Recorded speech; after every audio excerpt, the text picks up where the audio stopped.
All right, welcome YouTubers. We're going to take this oak shelf. This is a floating shelf that gets, floating shelf.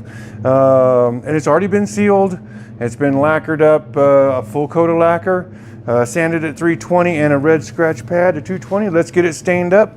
I'll show you that you can stain over previously sealed. This is kind of like your cabinets would do if you were trying to put on a second layer or another layer on your cabinets. It'll take stain about like this. A lot of our cases we will actually put on seal coat before we even stain things. And maybe a lot of your friends or your co-workers or even your thoughts were, once you seal something, you can't stain it. Well, that's not true. You don't have to just glaze it.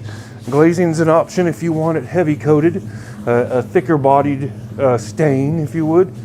But if you're just doing an accent like we are here, you would kind of call this a pickling, right? But there you go, right? Just let that set up. Give it, 80% dry. We can speed it up here for time's sake because we are on camera. So you can blow it off. And if you're in a production situation and you really need it to dry, you want everything consistent. So we would do this on occasion instead of standing around, right? Okay. Looking pretty good. Hope we didn't bore you there, right? So then with a light touch, right? Look at how we leave that off. Looks beautiful, gives it a nice, we just changed your kitchen cabinets, right? You gave them a facelift.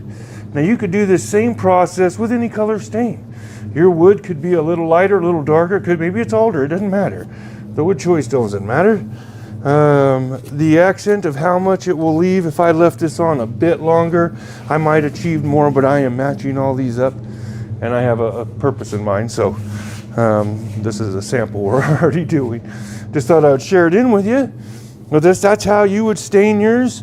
Now I can lacquer this up for you and the color will shift down a little bit and turn into a little deeper, richer look for you.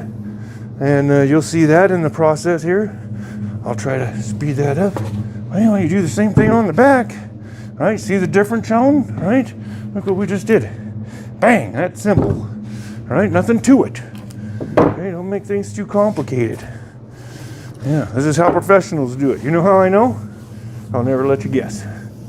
Yeah, I'm a professional. You notice I'm not using a little spongy brush or a wicker brush, and notice that I'm going cross grain, not with the grain. I want the stain to get pushed into the grain, like that, like in a cheese grater. And then I go over it like this, a nice light pass, let it set up, nice in strokes. Matters a little, not a lot. Okay, nice and even is the key.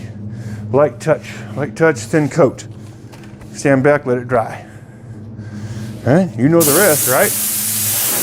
Hey, welcome. If you're liking this kind of stuff, like and subscribe.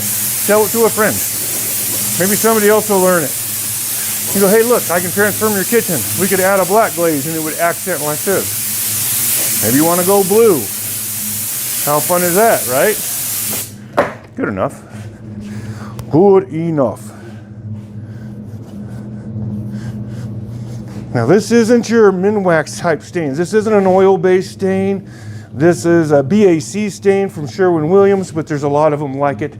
They're kind of a solvent-based stain. They dry within an hour. I'm sure some of the waterborns would act the same way. Just do your own test. The main importance here, if you're going to go over the top of your existing finish, is to find out what finish is on your cabinets right now so you can actually apply something that's compatible with it. You know, a lot of finishes do definitely work together. So it's not going to be the impossible. But anyway, there you go. That one's sealed, stained up. We'll get it lacquered up here in another video or add on to this one for you. And we'll get you to see the finished product. Thanks a lot. Thanks for watching. Like and subscribe if you think you're getting value. Talk to you soon. All right, now we're ready to put our clear coats on it. Let's take a look, see where we were. We came from this position, backed up to this. Now we're going to clear coat it, and it'll turn down to this a little bit more, and you'll see that coming up. So right now we're going to get this clear coated. It's a good idea to test your gun Every time you shoot, you could have a problem with it. You want to see your spray pattern, make sure everything is where you want it. That's about where I spray. So let's get this masked up. I'm going to turn my fan on. I'm going to get right back into it and we'll get this wettened up. So, and we get one more clear coat after this, give it some more depth. Stick around, you'll see the final result.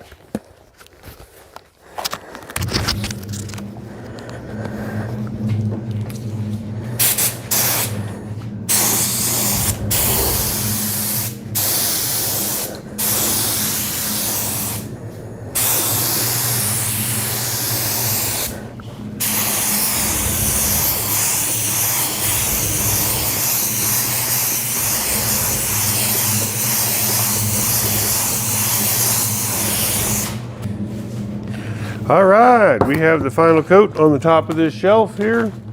It's already been sanded with 320 and a red scratch pad, about 220 grit, but it's just to get rid of the fine scratches. Blow it off, scratch it off. This is the final coat. We'll do a little comparison here at the end, and stick around. You'll see the transformation of your own kitchen. Just a light little extra sand, a little extra stain, transform your house. See you on the other side.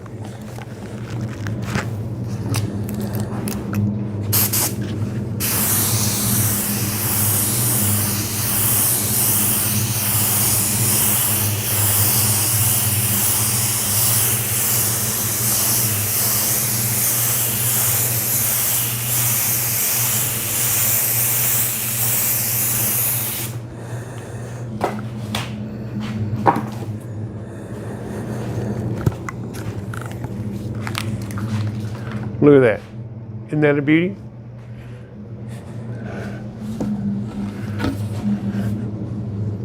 We went from this to that. Let's take a look at it when it dries. Beautiful. All right, well, this is our before and after look. You can see the difference in the tones, right? This is what we started with, and we brought ourselves up to this look, right? So, hey, let's transform your kitchen. You can take your single stage up to this brand new look, right? Seal it first, then stain it.